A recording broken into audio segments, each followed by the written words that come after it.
अभिवादन करतो आणि आपल्या नित्याच्या वाङ्मयीन सेवेला सुरुवात करतो. सज्जनो, या एकनाथी भागवताच्या 8व्या अध्यायामधल्या 3ऱ्या श्लोकानंतरचे साधारण ओवी क्रमांक 9व्या अध्यायामधल्या 3ऱ्या श्लोकानंतरच्या ओवी क्रमांक 58 नंतरचा भाग आपण वाचन, श्रवण, चिंतन आणि म्हणून नाथांच्या आणि सद्गुरुनाथांच्या कृपेने आपण करणार आहोत.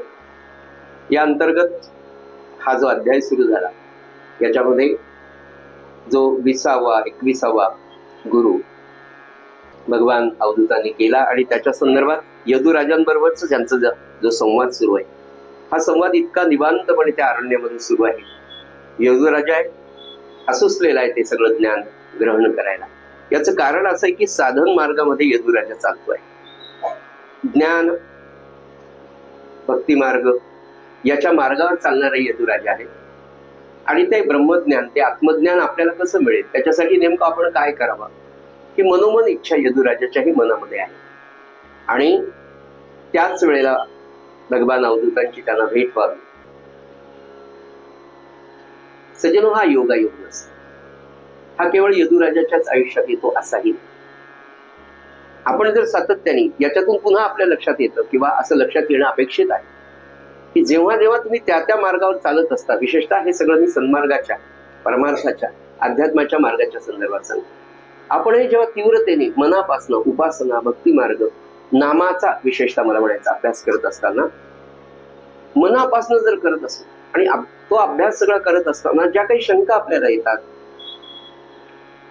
काही अडचणी येतात त्या मार्गामध्ये, अरे माझा जप होतो पण इतकाच होतो, मग कधी कधी खूपच आठवड्यात एखादे 2-3 दिवस इतका छान जप होतो आणि 1-2 दिवस असे येतात की माळच हातात घालायला वेळ मिळत नाही, किंवा कामामध्येच इतका गुंतून जातो, किंवा प्रपंचिक कामामध्येच इतका प्रेमाने गुंतला जातो आणि मग दुसऱ्या-तिसऱ्या दिवशी आपल्या लक्षात येतं की आपण फार मोठी चूक केली. कसं आपण बोललो, कसं आपल्या नामाकडे लक्ष दिलं नाही, आपल्याला महाराजांची आठवण कशी नाही आली. खरा नाम साधक असेल तर नामाला बसल्यावर डोळ्यात पाणी येतं की 2 दिवस मी कोणत्या प्रकरणांमध्ये गुंतलो होतो. ही प्रकरणं म्हणजे त्यांच्याकडे साडेबाबाचं नवसुद्ध्याचं लग्न होतं, त्या म्हणलं की चला साड्या आणायला जाऊ. गेले तर सकाळी 11 ते 5 साड्याच्याच दुकानात. नाम आठवलं नाही, काही असं होतं. हे सगळं सांगत असताना माता भगिनींचं नाही, पुरुषांचं त्याच्यापेक्षा जास्त होतं. का चलता आमच्यावर सोयरी केलं, याचं काही काम तिथे नाही, पण याला म्हटलं ना सोयरी केलं, चला याला असं वाटतं की माझ्याशिवाय सोयरीकच जमत नाही. गेले 2 दिवस त्याच्याकडून. नामापासून गेला, सत्संगापासून सुटला. पण ही जी बोच असते सज्जनो, ही बोच खरी महत्वाची. आपल्याला बोच वाटणं, काही नाम झालं नाही म्हणजे लक्षात घ्या महाराजांचं आपल्याकडे लक्ष. दुसरं, ते जे साधन आपण करतो म्हणजेच नाम, त्या नामाचंही आपल्याकडे लक्ष.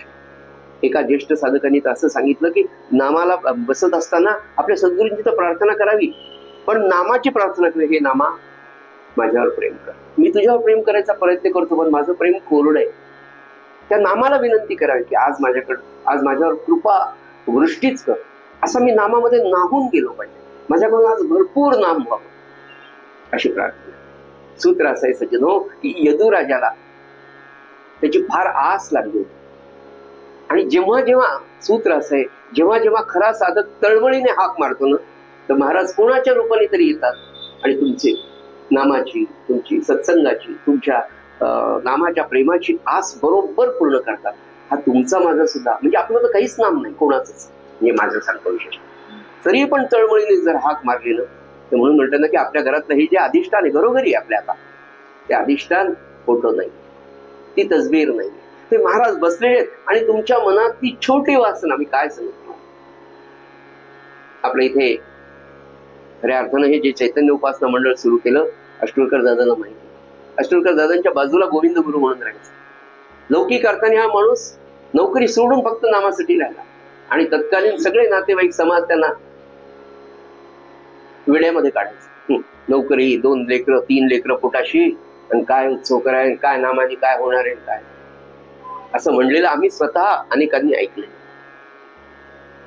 पण देहात असताना त्यांचा प्रपंच तर महाराजांनी केला, यात काही विशेषच नाही. आज गुरूंनी देह ठेवून 25 वर्ष झाली. जून 2000 साली गुरूंनी देह ठेवला, 2000 साली, आणि आपली उपासना 1 जानेवारी 2000 1ला सुरू झाली, 5 जानेवारी 2001ला सुरू झाली. गुरुनी देह ठेवल्या 6 महिने रेग्युलर ही चातुर्मासाची आपलीची गुरुवारची उपासना. फक्त नाम घ्यायचे.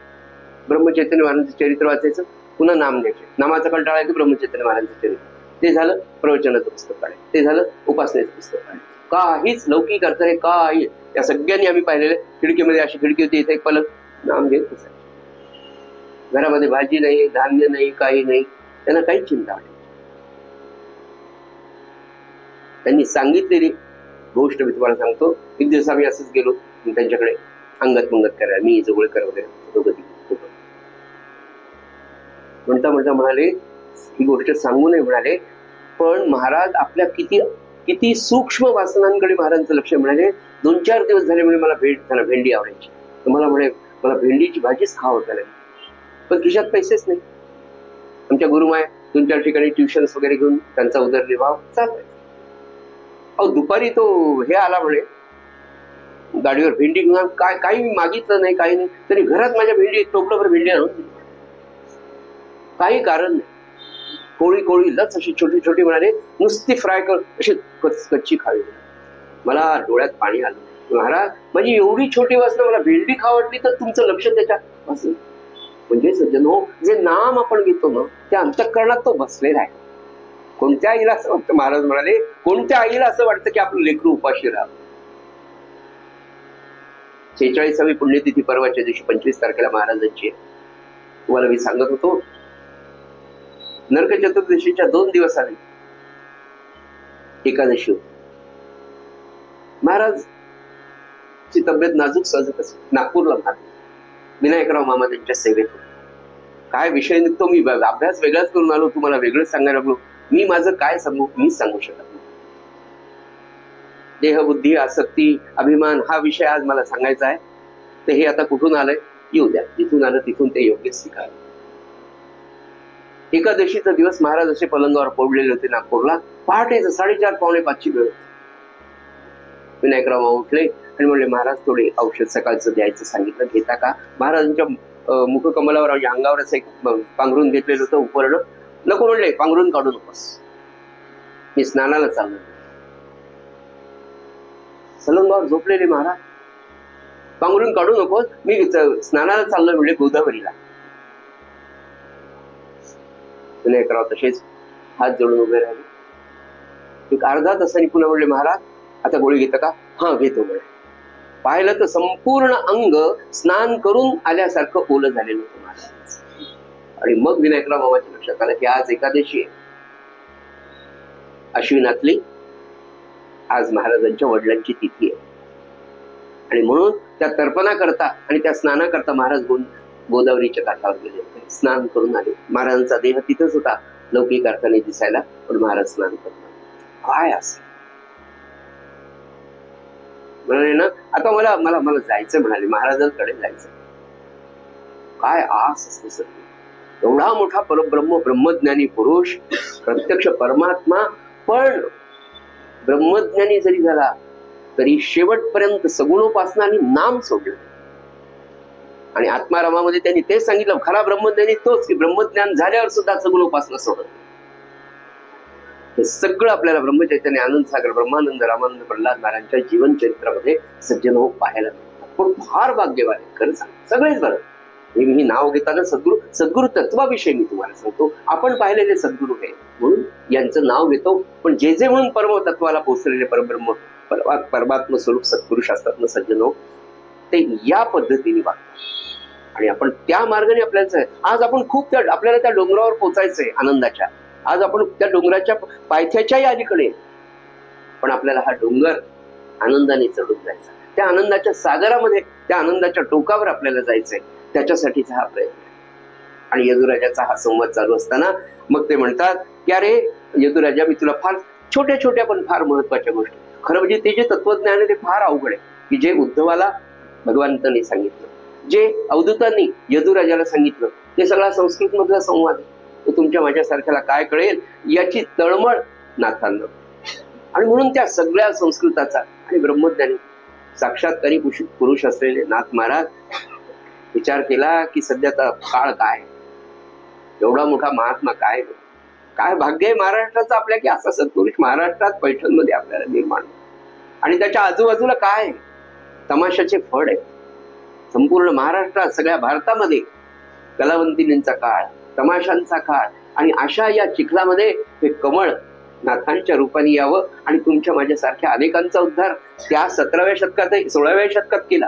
आजही नुसतं नाथ भागवताचं दर्शन घेऊन एक ओवी जरी तुम्ही मनापासून, अहो एवढा अवघड ग्रंथ आहे ना, माझी पात्रताच नाही. एक ओवी वाचली ना काही कळत नाही लिटरली तेव्हा अभ्यासाला. तुम्ही वाचून घ्या, मी तुम्हाला ग्रंथ देतो, तुम्ही वाचून घ्या. म्हणजे त्या संस्कृतात प्राकृतात केलं तेही आपल्याला कळत नाही, इतके अज्ञान आहेत आपण. म्हणून महाराजांनी लिहूनच आपल्यासाठी सिंधुताईने ना, आहे तू जननी हे म्हणून पहिले ते देऊन टाकलं की तू माझी आई आहे आणि मी अज्ञान मी लेखो. तर ते म्हणाले महाराज, नाथ महाराज सांगतात की अवधूता तुला मी काय सांगू, जो परिग्रह मी तुला सांगायला लागलो, या परिग्रहाची 3 सूत्र काल आपल्याला सांगितली, तेवढे आठवण करून देऊन आपण पुढे जाणार आहोत, कारण ते समजल्याशिवाय पुढे जाणार. एक आहे अभिमान, दुसरी आहे देहासक्ती, देहबुद्धी, आणि तिसरं आहे म्हणाले आसक्ती. हे 3 गोष्टी ज्या आहेत म्हणाले, अभिमान, देहबुद्धी आणि आसक्ती, ही 3 अविद्येची म्हणजे अज्ञानाची अंग आहे. आपल्याला ह्या 3 मुळे सगळं अज्ञान आहे. आपण जे गुरफटलं चाललोय ना, जे सारखं पुन्हा, म्हणजे आपल्याला लाईफ जॅकेट देऊन किंवा ते ट्यूब देऊन सुद्धा पोहता येत नाही. त्याचं कारण काय?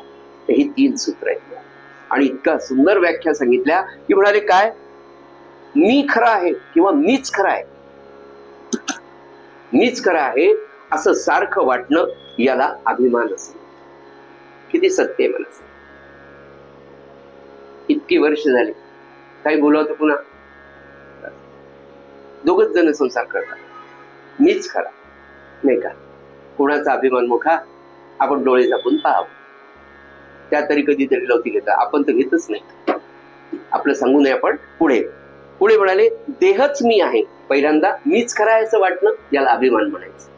दुसरं म्हणाले देहच खरा आहे असं सारखं वाटत राहणं आणि त्याची खात्री बाळगणं. हा देह म्हणजे खरा, मी म्हणजे काय, देह, मला हे करायचं, माझ्या देहासाठी करायचं, हो, हे खात्रीने वाटणं याला देहबुद्धी असं म्हणतात. पहिल्यांदा मीच खरा आहे असं वाटणं याला अभिमान म्हणतात, आणि देहच खरा आहे अशी खात्री पटते आपल्याला अगदी बालपणापासून की हा देह म्हणजेच मी, हा देह म्हणजेच मी. बरं, तरी कितीतरी वेळ आपल्या लक्षात येतं नाही का, आमके गेले म्हटल्यावर आपण अहो ते देहच आहे, नाही मग ते कोण गेले, मग ते माहित असतं की नाही.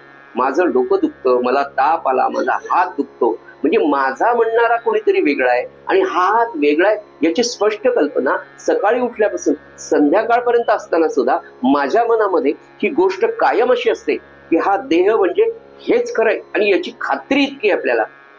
आणि ही जी खात्री आहे की मी म्हणजे देहच आहे, ही खात्री म्हणजे देहबुद्धी. आणि तिसरं म्हणाले मी देहच असून पूर्णपणे मी खरा आहे अशी खात्री असल्याने, आता पुढे पहा कसा त्या जाळ्यामध्ये अडकत जातो. झालं, अभिमान आहे, देहबुद्धी, कारण देह खरा आहे. मग ही देहबुद्धी, मी देहच पूर्णपणे खरा आहे असं झाल्यामुळे काय होतं, आता मी खरा आहे म्हटलं, हे जे दिसतंय, हे जे दिसतंय, हे सगळं खरंच आहे. म्हणजे दृश्य जगत जे आहे, डोळ्यांनी जे जे मी पाहतो, डोळ्यांनी जे जे मला दिसतं, त्या सगळ्या दृश्य जगत मला खरं वाटत जातं. बघा नाथांनी काय समजून सांगितलं एक गोष्ट. आणि या सगळ्या पाशातून मुक्त होण्याचा मार्गही दिला पुढे आपल्याला. म्हणाले हे दृश्य जगत खरं वाटतं, अर्थात जगातल्या सर्व वस्तू अगदी आपल्याला खऱ्याच वाटतात जोपर्यंत त्याचं खरं स्वरूप कळत. म्हणून त्याला त्यांनी असत्य म्हटलेलं नाही, खोटं म्हटलेलं नाही. शास्त्र त्याला मिथ्या असं म्हणतात. मिथ्याचा अर्थ जे खरं खरं भासतं पण खरं नसतं, नाही का. बापरे, तुमच्याशिवाय तुम्हाला करमतच नाही, माझं हेच होणार नाही, जीवाभावाच्या शब्दा नामकं तमकं. एक प्रापंचिक फटका मिळायला पाहिजे, एक प्रापंचिक धक्का बसला की कुणी नसे कुणाचा सखा, माय बाप ताता रडत बसतील की, अंती यमाच्या हाती तुला देतील की. प्रत्येकाची मर्यादा ठरली आहे. तुम्ही गेल्यानंतर गेट पर्यंत फक्त येणार आहेत सहधर्मचारिणी, मर्यादा आहे तिथपर्यंतच. सगळे सोयरे गोवर्धन घाटापर्यंत. चितेवर तुम्ही एकटे आहात, लाकडं आहेत, साजूक तूप, आणि पटकन पेटून सगळ्यांना घरी जावं म्हणून थोडी राळ जास्त घ्यावं म्हणजे हे सत्य आहे. तर तेही आनंदाचं होणं, त्याचाही मृत्यूचा सोहळा होण्यासाठी नाम झालेला पाहिला मृत्यूचा सुद्धा सोहळा होऊ शकतो. म्हणून ते म्हणाले की या जगातल्या सर्व वस्तू खऱ्या वाटतात, इतकेच नव्हे तर त्याच्यापासून मला सुख मिळेल अशी तिसरी भावना. पहा कसं टप्प्याटप्प्याने पुढे जातो माणूस. मी देह आहे, मी खरं आहे, मला दिसतं ते खरं आहे, ते खरंच खरं आहे आणि ते मला सुख देणार आहे असं कायम मला वाटतं. नाही हो, आता 8व्या वर्षी मुंज झाली, मस्त, मग संपलंच, झालं. त्याची 10वी झाली की झालंच. नाही आता तो त्याला पॅकेज मिळालं, झालं. तो अमेरिकेला गेला, अरे बापरे, मग तो पंकज. मग त्याच्या बाळांपणाला 2-3 बाळांपण त्याचे झाले की ते पुन्हा विजा नाही, काही नाही, काहीच नाही. मायबाप इकडे, ते तिकडे. ज्या मुलाच्या जन्मानंतर साखरपान पेढे वाटले तेव्हा ते सुखाचं होतं की नाही? होतं. तोच मुलगा, तोच आज दुःखाचा झाला की नाही? मग ते खरं का हे खरं? म्हणून हे मिथ्या आहे, मिथ्या आहे. म्हणून ते म्हणाले की आसक्तीत गुंतू नका. कर्तव्य, तुमचा मुलगा शिकवा झाला, तो मला सांभाळेल, त्याला घट्ट धरून बसू नका मनाने. बाधा तिथेच आहे आणि हेच आपल्याला शिकायचं. हे जमेल, निश्चित जमेल, निश्चित. त्याच्यासाठी सूत्र आहे मस्त. नाथाने ते सांगितलं, आवडीने भावे हरी नाम. हे करत करत जर घेतलं ना, त्याची बाधा होत नाही. व्हॅक्सिन घेतल्यानंतर बिनधास्त चालू आपण, तसं नित्याचं व्हॅक्सिन नाम आहे. मस्त, इतकं सुंदर अँटीबायोटिक्स, अँटीव्हायरल, अँटी सगळे अँटी येते, म्हणजे निगेटिव्हच्याच अँटी आहे. फक्त नाम सुरू राहील. म्हणून ब्रह्मानंद महाराजांचं ते वाक्य फार गोड आहे. झोपेत सुद्धा नाम, त्याचा अभ्यासच करायचा सज्जन आपल्याला. आणि तो कशाने होईल? तर 13 कोटी जपाच्या सुरुवात. कारण काय, 300-350 माळा म्हटलं की रात्री झोपेत नाम येतं की नाही सांगा. जे अनुभव घेतात ते आपल्या समोर आहे, फक्त ते सांगत नाहीत आपल्याला. कदाचित आपण त्या लायकीचे नसतील म्हणून आपल्याला सांगत नसतील, बरोबर. आपणही तेवढं नाम घ्यावं म्हणजे आपल्याला सांगतील. नामाची एकदा धार लागली तर फार आनंद आहे. थांबता थांबत नाही, पण ते थांबता थांबत नाही ही अवस्था यायला त्याच्या आधी खूप नाम झाला. आणि तो कसोशीने तो अभ्यास आपल्याला कसोशीने सज्जन करायचा. पुढे म्हणाले की सुख मिळेल दृश्यातून, मला सुख मिळेल, ही जी भावना दृढ होते ना सज्जन हो, या भावनेमुळे मनुष्याला वस्तूंचा संग्रह परिग्रह करण्याची सवय लागते. याच्यातून सुख मिळेल, त्याच्यातून सुख मिळेल. तुमच्याकडे ब्लूटूथ नाही? हो आहे, घ्या, आणा. ब्लूटूथ हो, एसी हो खूपच वाढला, घ्या. का? थंड वाटेल. त्याचे दुष्परिणाम वेगळेच. एक एक वस्तू मनुष्य सुख मिळण्याकरता, खरं म्हणजे आपल्याला सुख मिळवायचं नाही, आपल्याला समाधान, आनंद की जो मनाशी निगडीत आहे, सुख शरीराशी निगडीत, आपल्याला ते मिळवायचं. आणि ते मिळवण्याचं सर्वोच्च साधन, एकमेव, सर्वोच्च म्हणण्यापेक्षा एकमेव साधन आहे भगवत भक्ती, भगवंताचं नाम. नाथ महाराज म्हणाले की त्या वस्तूंचा संग्रह करण्याच्या मनुष्य नादी लागतो. दृश्य वस्तूपासून शाश्वत सुख मिळत नाही, असा वारंवार अनुभव येऊनही आपल्याला वैराग्य येत नाही सज्जन. यदुराजाला सांगतात, यदुराजाला माहित आहे पृथ्वीवरची सगळी सुख यदुराजांकडे आहे, त्यांनी ती उपभोगलेली आहे. पण यदुराजा ज्ञानी असल्यामुळे त्याच्या लक्षात आलं आणि मग तो वानप्रस्थाच्या मार्गावर आहे. सज्जन हो, असा वानप्रस्थ आपल्याला घरात राहून शिकायचा आहे. आणि तो एक 5 वर्षांनी शिकायचा आहे, तर सुरू करायचा आहे, तर त्याचा अभ्यास आज करायचा. महाराज म्हणाले ना, ज्याचं तारुण्य सहजावस्थेमध्ये जातं, सहजतेने जातं, नामामध्ये जातं, त्याचा वृद्धापकाळ, त्याचा उत्तरकाळ आनंदाचाच आहे. तो होण्यासाठी आजपासून आपल्याला, म्हणून ही मुलं जेव्हापासून लहानपण आहे, आज यांना जर आपण हे शिकवलं की अरे बाबा इंग्लिश शिकायचंय, मोठं व्हायचंय, पैसे कमवायचं, पण त्याच्यापेक्षा जास्त महत्वाची गोष्ट आहे अनन्याश्चिंतन तो माम, हे आपल्या मुलांना शिकवायचं. की सांभाळणारा तो आहे, हे कधीच शिकवलं जात नाही. ते शिकवण्यासाठी म्हणून हा सत्संगाचा फायदा सज्जन हो. शाश्वत सुख मिळत नाही, अनुभव येऊ दे, आणि वैराग्य येत नसल्यामुळे आतमध्ये धगधग धगधग त्या अभिमानाची कायम आहे, कायम अभिमानाची धगधग. मी इतका घट्ट आहे आपल्या, इतका सूक्ष्म आहे अहंकार. महाराज म्हणाले इतका सूक्ष्म आहे की मला मी फार सात्विक आहे, माझा मला पूजे झाल्याशिवाय मी चहा पित नाही आणि जप झाल्याशिवाय तर मी जेवतच नाही. हा सुद्धा सांगताना मीपणाचा अभिमान सूक्ष्मतेने असतो. सात्विक जरी झाला तरी अभिमान आहे. आणि तो सात्विक अभिमान सुद्धा किंवा तुम्हाला त्या सापशिडीच्या खेळासारखा 99 वरून परत 2च्या घरात आणतो. सापशिडीचा खेळ खरं खेळावा आणि त्यातलं तत्व मात्र समजून घ्यावं की मानवी जीवनामध्ये प्रगतीचे टप्पे ओलांडत असताना कोणकोणते अडथळे तुम्हाला येऊन तुम्ही त्या 99 वरून 2 वर येणार आहे कधी सांगता येत नसतं. मुलांना हे शिकवायचंय. पुढे म्हणाले की वैराग्य नसल्यामुळे अभिमान जोपर्यंत कायम असतो तोपर्यंत वैराग्य शक्य नाही. माफ करा, आधी हा मुद्दा आहे की अभिमान आहे तोपर्यंत वैराग्य नाही. अभिमान जसा जसा कमी होईल तसं तसं वैराग्याचं बळ वाढत जातं. जसं जसं वैराग्याचं बळ वाढत जातं तसा तसा मनुष्य अनासक्तीकडे जातो. जसा जसा अनासक्तीकडे जातो तसा तसा भगवंताच्या प्रेमात डुंबायला लागतो. जसा जसा भगवंताच्या प्रेमात डुंबायला लागेल तसे तसे विषय तर मागे गेलेलेच आहेत आणि खऱ्या आनंदाच्या एका एका पातळीवर महाराजांच्या सद्गुरूंच्या कृपेने महाराज त्याला कडेवर उचलले. महाराज उभेच आहेत आपल्याला कडेवर घ्यायचं. फक्त आपण धावत नाम घेत तिथपर्यंत जात नाही. सज्जनो, हा आपला दोष आहे. आपण खूप खूप आपल्याला अभ्यास करायचा. आपण पहिल्यांदा त्याच्यासाठी जाणीव पाहिजे की माझ्या कमीपणाची जाणीव झाली पाहिजे. खरं साधक होत असताना सज्जनो आपल्याला हा विचार की मी किती किती न्यूनता आहे. महाराजांच्या समोर बसल्यानंतर त्यांच्याकडे पाहण्याची माझी पात्रता आहे का? त्यांच्या चरणाजवळ माझी बसण्याची पात्रता आहे का? ही न्यूनता आली तर मग हळूहळू नाममार्गावर मनुष्य जातो. ते म्हणाले हे ध्यानात ठेवून साधकाने नुसता संन्यास घेण्याच्या मार्गी न लागता अभिमान नाहीसा करण्यात. आणि मग काय होतं, कधीतरी असं एखादं तात्पुरतं असं तीव्रतेने वैराग्य येतो, काहीच नाही सगळं सोडून देतो, नाही मी आता 40 दिवस असं अनुष्ठानच करतो, अमकच तात्पुरता संन्यासच घेतो. नाथ महाराज म्हणाले असं कधीच करू नका. एकदम संन्यास घ्यायच्या नादी लागू नका. नाथांचं सांगणं आहे, आपलं. त्याच्या आधी काय करा म्हणाले, प्रपंचात राहून अभिमान कसा कमी करता येईल. माझा अहंकार कुठे कुठे वर डोकं काढतो आपल्याला बरोबर कळतं. शांत राहा, नाम घ्या, शांत राहा. आला तो वर, श्रीराम श्रीराम श्रीराम. एक मुलगा होता 14-15 वर्षाचा, अतिशय रागीट. राग आला की डोकं आपटून घ्यायचा. आईला काळजी वाटायची. एकुलता एक पोरगा नवसानी झालेला, हा डोकं आपटून गेला, कधी प्रेम करता काय म्हणून महाराजांकडे गेला. महाराज त्याला जवळ बोलत, त्याच्या डोकं हात बाळा. त्याच्या आईला सांगितलं याच्या नाभीवर, याच्या पोटावर, म्हणले नाभीच्या वर पोटावर श्रीराम अक्षर गंधाने लिहायचा. आणि त्याला सांगितलं बाळा जेव्हा जेव्हा राग येईल तेव्हा पोटाकडे पहा, श्रीराम श्रीराम 5 वेळा.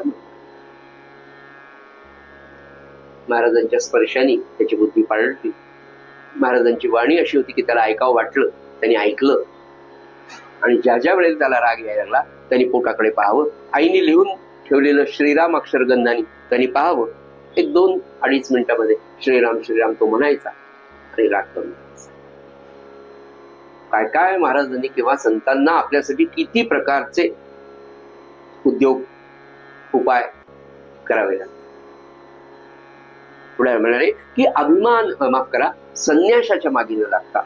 म्हणून महाराज म्हणाले की गृहस्थाश्रम सोडूच नका. बाहेर गेले की हाल, तीर्थाटन, यात्रा, दुसऱ्या गावाला जाऊन अनुष्ठान याच्यासाठी करायचे की घरातल्या अनुष्ठानाची किंमत करा. अभ्यासाच्या दृष्टीने दरवर्षी कुठेतरी 4-8 दिवस एकट्याने जाऊन एखाद्या मंदिरात, एखाद्या ठिकाणी जाऊन अवश्य साधन करावं.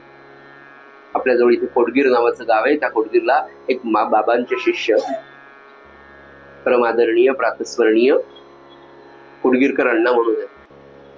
95-96 वर्षांचं वय. दरवर्षी अनुष्ठान बाहेर गावी जाऊन करायचं जोपर्यंत प्रकृती चांगली. आता विस्मृतीच झाली लौकिक अर्थाने, पण त्या विस्मृतीमध्ये ते काय बोलतात, नरसिंहाची पूजा राहिली, नरसिंह स्तोत्र सुरू करतात.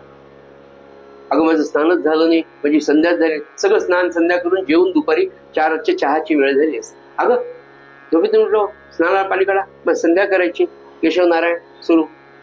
विस्मृतीमध्ये सुद्धा मंत्रोच्चार, भगवंताची सेवा, भगवतीची सेवा, करपात्रीजींचे ते शिष्य. आयुष्य संपूर्ण तपोनिष्ठ आचरणशील असलेलं आहे. विस्मृती जरी झाली तरी त्या विस्मृतीमध्ये सुद्धा स्मृती भगवंताची आहे असं आपलं होणं गरजेचं होईल. नक्की होईल. का? त्यांनी केलं त्या मार्गाने, तेवढ्या तीव्रतेने आपण साधन मात्र केलं पाहिजे. सज्जनो, हे ऐकून ऐकूनच माणूस तयार होतो.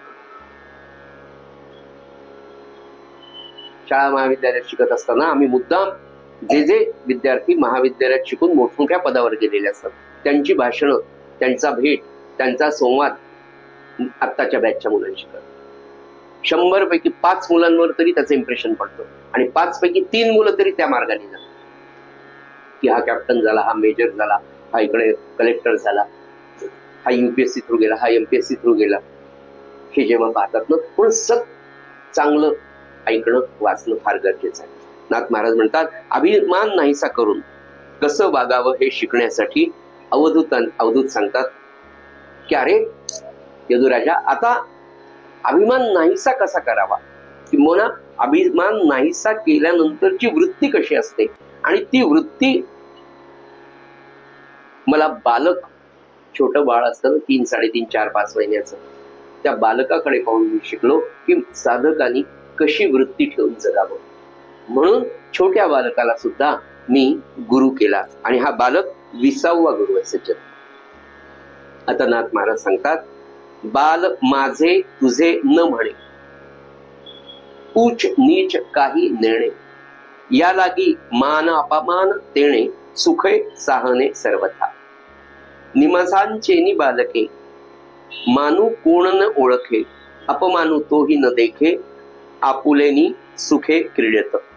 दुजेपणाने नातळे, बालक आपुलियाची तिळे, आप आपणाशीच खेळे, आपुलेनी मिळे आपण. देह गेहांची चिंता, बाळासी नातळे सर्वथा, स्वभावेची निश्चिंतता, चिंता कथा त्या नाही. न देखता दुजी स्थिती, बाळका आपुली आपणची प्रीती, आपुली आपनिया अतिरती, तैसी गती योगिया.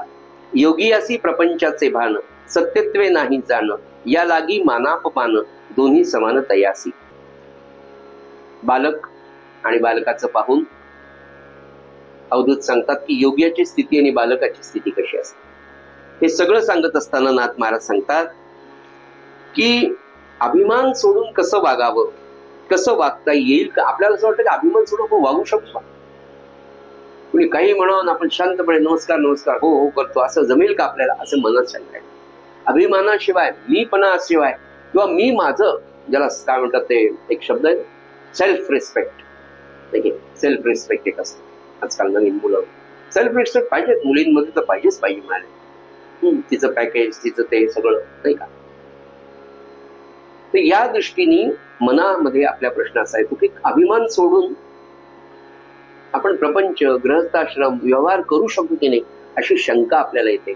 पण सज्जनो, जेव्हा आपण आपल्या आयुष्याचं ध्येय ठरलंय की मला साधन करायचं, मला ब्रह्मानंद प्राप्त करायचं, मला खरा आनंद, खरं सांगतो ना, हे सगळं सगळं सगळं जे आहे ना, नाथ भागवत असेल, चातुर्मास असेल, गुरुवारची उपासना, एकादशीची काकडाची, 13 कोटीचा जप करा, नित्काल्या माळा, हे सगळं, हे याचं सूत्र जर काही असेल तर एकच आहे, आपल्याला अखंड आनंदात राहायचं, अखंड आनंदात, अखंड समाधानात राहणं, हाच अध्यात्म आणि हाच परमार्थ आहे. लगेच मनामध्ये येतं, मग एवढं सगळं करण्यापेक्षा बाकीचे मार्ग खूप आहेत ना, ते तर फार सहज आहे, 20, 25, 30 रुपयामध्ये मिळू शकतात आणि त्याच्यातही आनंद आहे, असं आपल्याला वाटू शकतं. पण त्याची धुंदी जोपर्यंत आहे, तोपर्यंत जे आवश्यक कार्य करतं, तोपर्यंतच झोप येते. त्याच्यानंतर पुन्हा पुनरपी जन्म, पुन्हा चिंता, काळजी, भय आपल्या पुढे आहे. पण सोपं जर सांगायचं असेल तर अखंड आनंदाच्या, समाधानाच्या स्थितीत राहण्यासाठी जो मार्ग भारतीय तत्वज्ञानाने सांगितलाय, तो त्यालाच परमार्थ, त्यालाच अध्यात्म असं म्हणतात. आता विषय येतो, नाथ महाराज म्हणाले की अभिमान सोडून वागता येतं का, अशी शंका आपल्या मनामध्ये येते. त्याच्यासाठी बालकाला अवधूतांनी गुरु संबोधला आहे, गुरु केलेला आहे, नुसतं संबोधलं नाही. ते म्हणाले की पहिली, बाल माझे तुझे. बालक, छोटं बाळ जे असतं 3.5, 4, 5, 6 महिन्याचं, जे त्या बालकाला जोपर्यंत निरागसता असते, ते माझं तुझं, हा, ते 1-1.5 वर्षाचं झाल्यानंतर मग सुरूच होतं, हे माझं देत नाही, संस्कार आहे. जे विहिरीत ते पोहऱ्यात, त्याच्यावर काही नाथांनी भाष्य केलं नाही. पण नाथ म्हणाले की छोटं बाळ जे असतं ते बाळ माझं तुझं असं कधीच म्हणत नाही. अपपरभाव त्याच्याकडे नाहीच आहे त्या बालकामध्ये. पुढे म्हणाले की उच्च नीच काही नेले. उच्च नीच भाव बालकामध्ये, त्याला माझं तुझंच कळत नाही. हा मोठा आणि हा छोटा ती समजच आज आलेली नाही. हे त्याचं जरी अज्ञान असलं तर पुढे योगी यांच्या बाबतीत ज्ञानाने सुद्धा हे कळू शकतं आणि या अवस्थेला मनुष्य येऊ शकतो. ते म्हणाले त्याला उच्च नीच भाव त्याच्यामध्ये नाही आणि तो नसल्यामुळे या लागी मानापमान न येणे. त्याला मान नाही, मान नाही. कुणी घेतलं, कुणी राहिलं, कुणाजवळ शांत बसलं.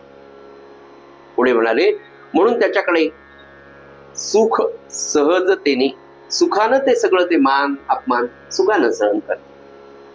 3 महिन्याच्या मुलाला मान काय किंवा अपमान काय नाथ महाराज म्हणाले कळायला नाही कळणार त्याला. पुढे म्हणाले की आपल्याच आनंदामध्ये मानू कोण न ओळखे. कुणी अपमान केला, हा कोण तो कोण ओळखच नाही. पुढे म्हणाले आपुले या मिळे आपण आपणाशी खेळे. बस फक्त एकदा ते घोटी किंवा आईनी पाजलं आणि पाळण्यात टाकलं, त्याच्या चेहऱ्यावरचा आनंद पाहण्याचा. भगवंत कोणत्या आनंदात रममान अखंड असेल, तो आनंद जर तुम्हाला या पृथ्वी लोकात पाहायचा असेल, मृत्यू लोकात पाहायचा असेल तर छोटं बाळ, 3-4 महिन्याचं बाळ, एकदा आईने स्नान बिन घालून त्याला पाजून एकदा त्या आईच्या टाकलं रे टाकलं, इतकं सुंदर खेळत असतं. कुठे पाहत असतं, काय पाहत असतं, पण त्याच्या आनंदाच्या स्थितीमध्ये कधीच फरक पडत. हा भूक लागल्यानंतर तेवढ्या पुरतं ते लढे, पुनश्च ते अखंड आनंदात असतं. ती जी आनंदाची स्थिती आहे सज्जनो, खरी मूळ स्थिती आपली ती आहे. पुढे वयानी विकार, वासना, समजूत, खरी समजूत म्हणता येत नाही, खरं ते अज्ञानच असतं, पण त्या विकाराने मनुष्य बदलत जातो आणि मग माझं करायचं. त्यातही घरात एकुलतं एक लेकरू जर असेल तर सगळ्या वस्तू मला माझ्याच पाहिजे. दुसऱ्याचं एकदा लेकरू जर आलं, एक वस्तू तर ते स्वतःच दुसऱ्याला देत नाही, पण सगळ्यावर माझाच हक्क आहे याची जाणीव त्या एकुलत्या एक लेकराला असते. पूर्वीच्या काळी अष्टपुत्र भव, कन्या वगैरे, सौभाग्यवती भव, अष्टपुत्र भव वगैरे, ते त्याचं कारणच ते होतं, एक संख्या. आत्ताचा प्रश्न तो आत्ताचा विषय नाही, पण आता येणारा काळ सांगितलं की 3 ऑक्टोबर 2025 रवाच्या भारत या नावाने मंगळाची महादशा सुरू. जागतिक परिस्थिती आज जर पाहिली तर 26, 27, 28, 29 पासूनचा पुढचा 32 पर्यंतचा काळ वैश्विक दृष्ट्या सगळा अनस्टेबिलिटीचा, अस्थिरतेचा आहे हे सांगण्याची गरज कोणत्याच ज्योतिषाची नाही. तरीही सगळे ज्योतिषी, न्यूमरोलॉजिस्ट हे सांगतायत की करोनापेक्षा, म्हणजे महाराज जे म्हणाले तेच पुन्हा थोडं एक्सटेंड करावं लागतं. महाराज म्हणाले की अजून 100 वर्षांनी येणार काळ तोच आहे ना. महाराजांनी देव ठेवून यावर्षी महाराजांची, थोरल्या महाराजांची 112वी पुण्यतिथी आहे डिसेंबरमध्ये. 14 डिसेंबरला थोरल्या महाराजांची 112वी पुण्यतिथी आहे. 100-150 वर्षांनी येणारा काळ फार कठीण आहे असं महाराज तेव्हा म्हणाले. किती सत्य आहे. अनेक विद्वान लोक जे सांगतायत की खरंच परिस्थिती भयावह. ते म्हणाले येणारा काळ महामारीच्या दृष्टीने करोनाच्या पेक्षा 10 पट मोठा राहणार. जगातली एकूण 45% लोकसंख्या जगातली कमी होण्याची शक्यता त्यांनी व्यक्त केलेली आहे महामारीच्या वेळेला. कुठल्या कुठल्या प्रांतात कशा प्रकारे, कशा प्रकारचे वैश्विक युद्ध, त्याच्यामध्ये कोणकोणते देश कशा प्रकारे जातील, त्याच्यात भारताचं योगदान कसं राहील, आणि सगळ्यात शेवटी हे सगळं सांगितल्यानंतर जवळपास सगळ्या ज्योतिषांनी एक गोष्ट मात्र निश्चितपणे शेवटी सांगितली. एक, आरोग्याच्या दृष्टीने आपल्या घरात प्रत्येकाने सकाळ संध्याकाळ ज्याला 3 मिनिटं लागतात असं अग्निकार्य सुरू करावं. छोटं वैश्वदेवाचं भांड घ्यावं. सगळ्या पूजा भांडारामध्ये गाईच्या शेणाच्या गौऱ्या सहज विकत मिळतात. एक मोठी जेवढी गौरी घेतली त्याचे 3 तुकडे करा. त्याला तुपाच्या फुलवातीने किंवा कापुराने पेटवा. पूर्ण असलेले तांदूळ गाईच्या तुपामध्ये आपल्या चिमटीत या 3 बोटांमध्ये बसेल एवढे सकाळी त्याचा हवन करा. 2 मंत्र त्याचे दिले. ते मंत्र म्हणून काहीच नाही आलं, ओम अग्ने स्वाहा अग्ने इदन्न मम असं म्हणून ते टाका. श्रीराम जयराम म्हणून टाका. तुमचा आवडता मंत्र म्हणून टाका. असं सकाळ संध्याकाळ 3 मिनिटाचं हे अग्निकार्य करावं. त्यांनी पहिल्यांदा तुमचं घर आणि तुमच्या कॉलनीमध्ये जे नवीन व्हायरसेस येणार आहेत त्याचं प्रोटेक्शन होईल.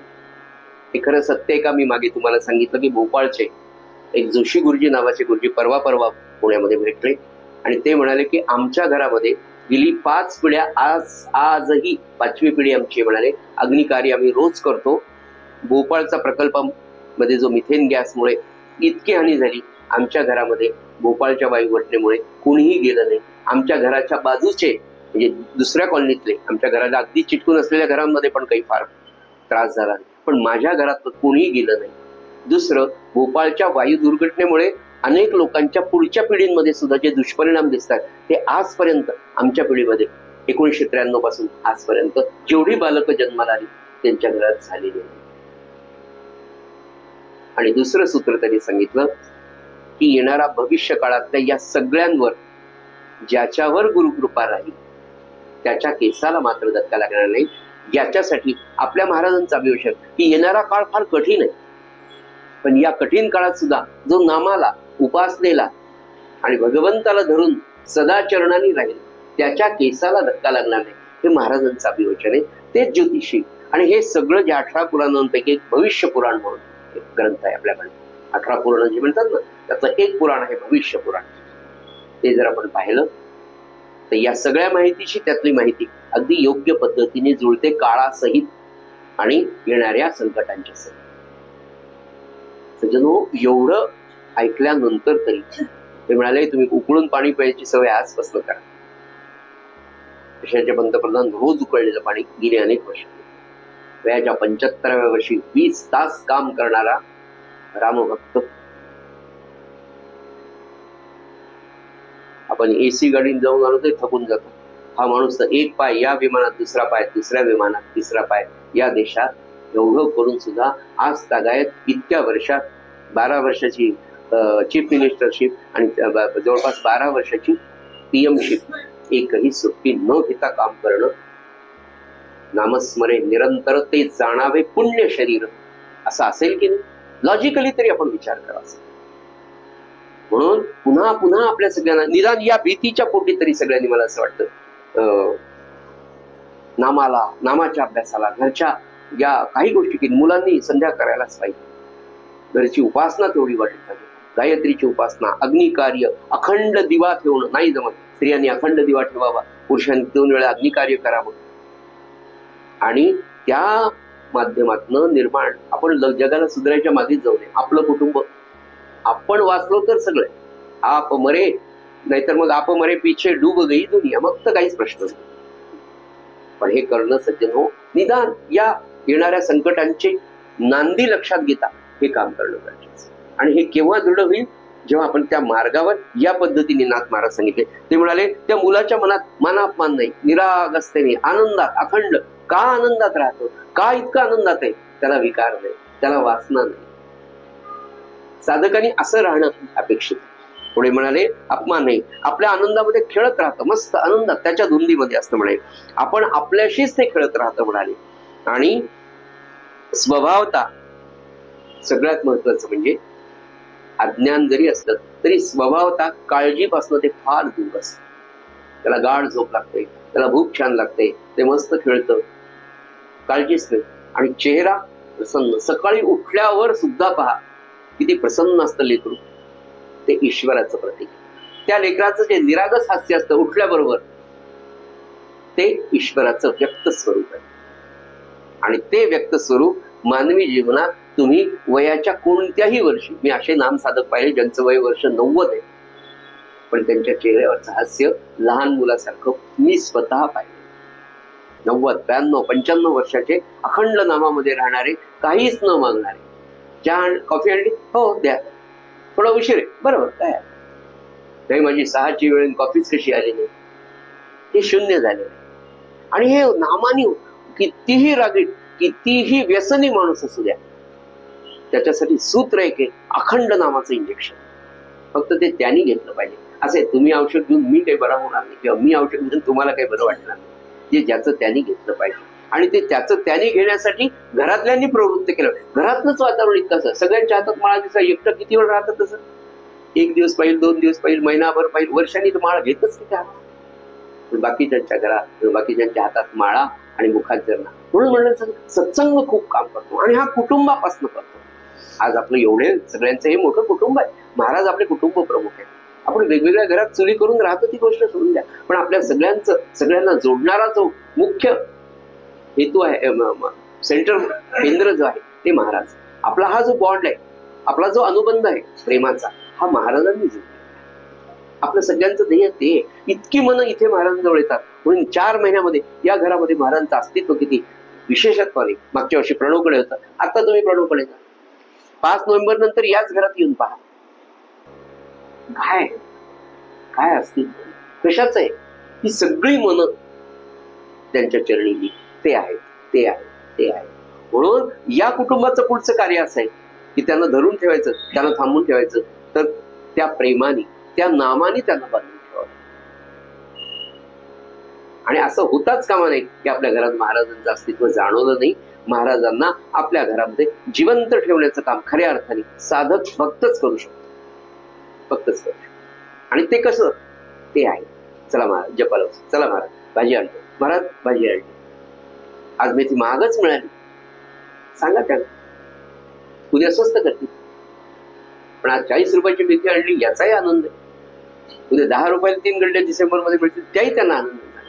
त्यांना मेथीत इंटरेस्ट नाही, 10 आणि 40 रुपयात त्यांना इंटरेस्ट आहे की लेकरू आलं, मला सांगतंय.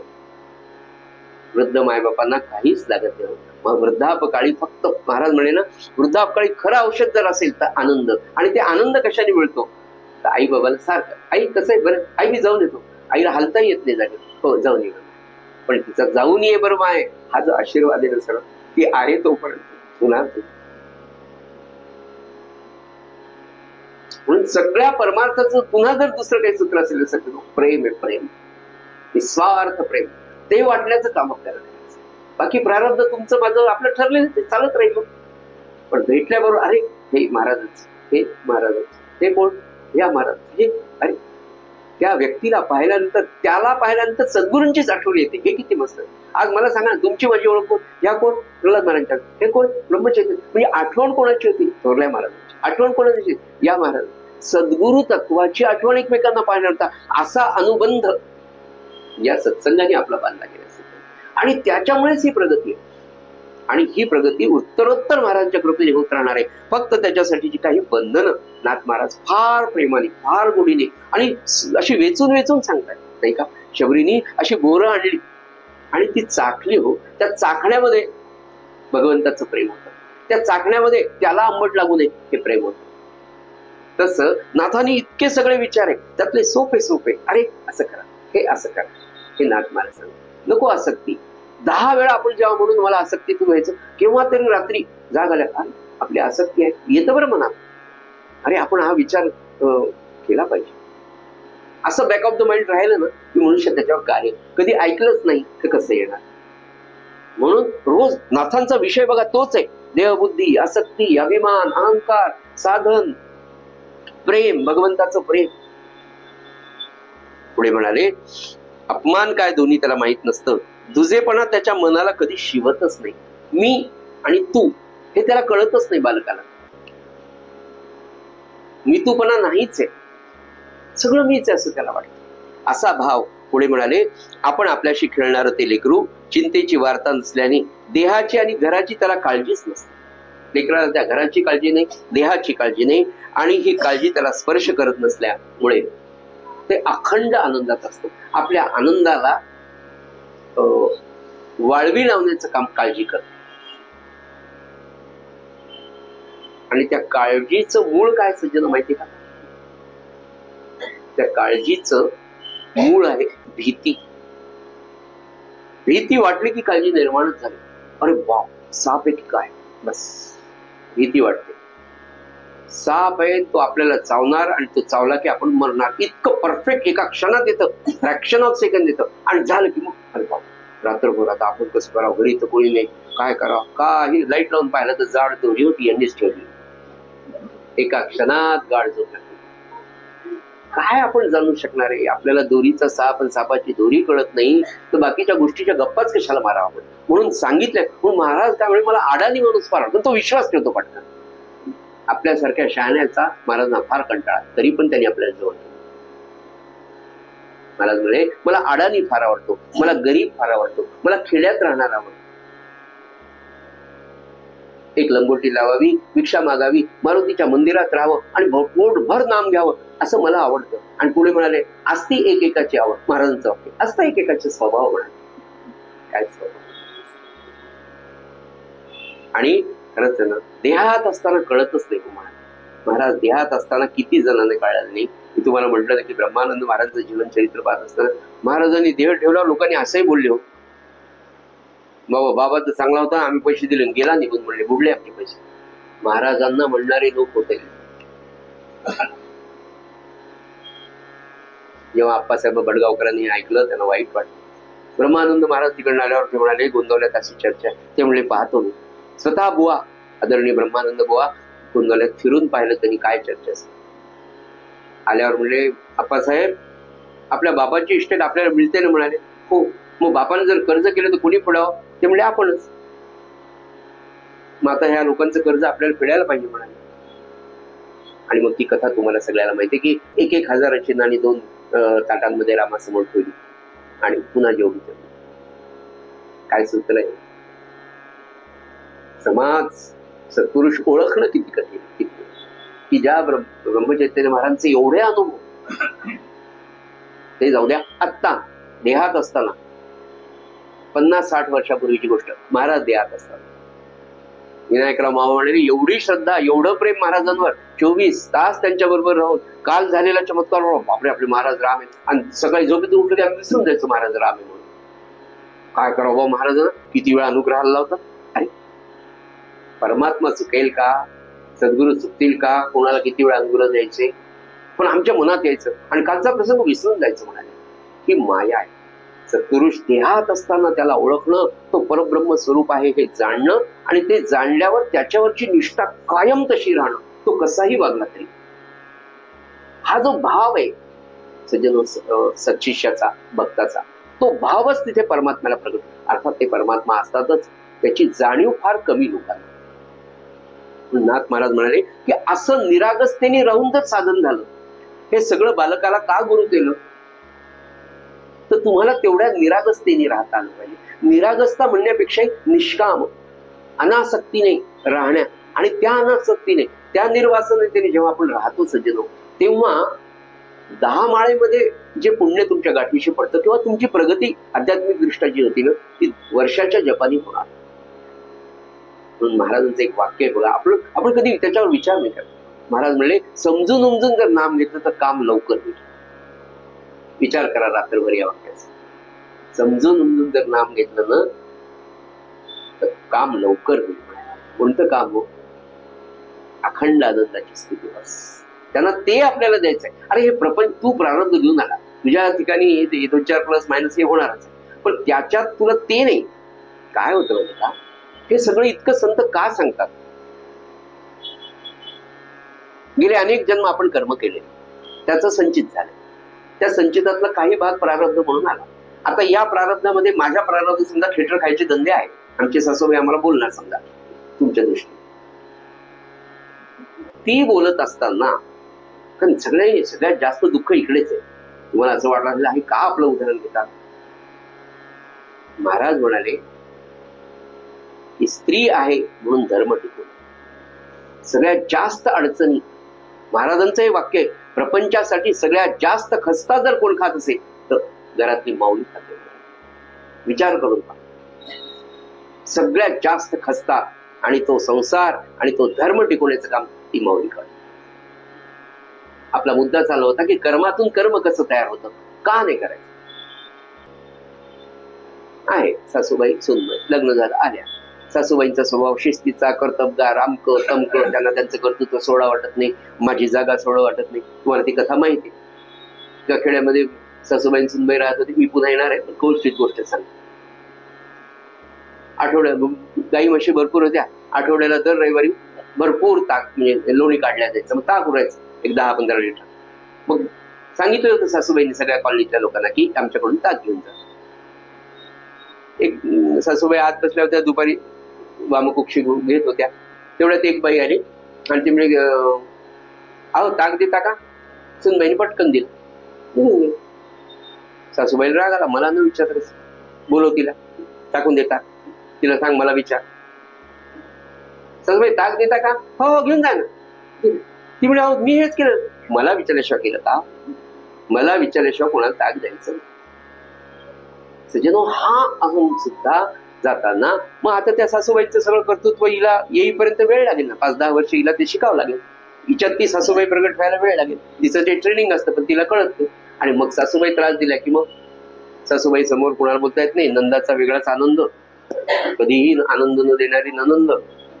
मग ह्या सगळ्यांचं तिच्या मनात असतं आणि मग ती बोलते. त्या बोलण्यात नव्हतं काय की जे प्रारब्ध ते भोगावंच लागणार आहे. बोलून नवीन कर्म, आपण निंदा करून नवीन कर्म तयार करायचं नाही.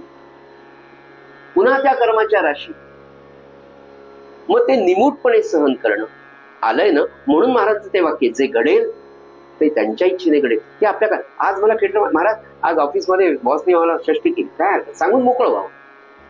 तात्यासाहेबांकडे वाणीरूप महाराज म्हणजे प्रगट असताना एक माणूस आला, इतका संध्याकाळी महाराज वाणीरूप प्रगट झाले. महाराज असं त्यांचा नंबर आला, म्हणे महाराज काय आज इतका बोलला म्हणे आमचा बॉस, आता मला नोकरी, उद्या मी राजीनामा देतो. महाराज म्हणजे किती वेळ बोलला? 2 तास. महिन्याला पगार किती? ते म्हणजे 100 रुपये पगार. म्हणजे रावसाहेब, आपल्याला 100 रुपये जे मिळतात त्यात ते 50 रुपये त्यांचे बोलणे खायचे असतात म्हणाले. हे लक्षात ठेवा, म्हणजे दुःख. आणि 50 रुपये आपल्या कामाचे, हे समजून जर तुम्ही राहिला, त्याची येऊन त्याचं निंदा करून ते निंदा कर्म पुन्हा संचितामध्ये जाणार, पुन्हा संचिताचं गाठोड राहणार, पुन्हा त्याचं वेगळं प्रारब्ध तयार होणार. हे होऊ नये या जन्मामध्ये. म्हणून नाथ महाराज म्हणाले की ते सहजतेने तर शक्य नाही. हे सांगणं इथे सोबत, मला जर घरी जाऊन जर बोलले, आमचे घरचे बोलत नाही, तर समजा माझे बॉस बोलले, ते थांबाय सारखं होतच नाही. तर त्याचं कर्म पुन्हा तयार होऊ नये. त्या कर्म तयार न होण्यासाठी संयम राहणं, शांती राहणं, मला जे करायचं आहे ते करता येत नाही याच्यासाठी साधन काम करतं, याच्यासाठी नाम काम करतं.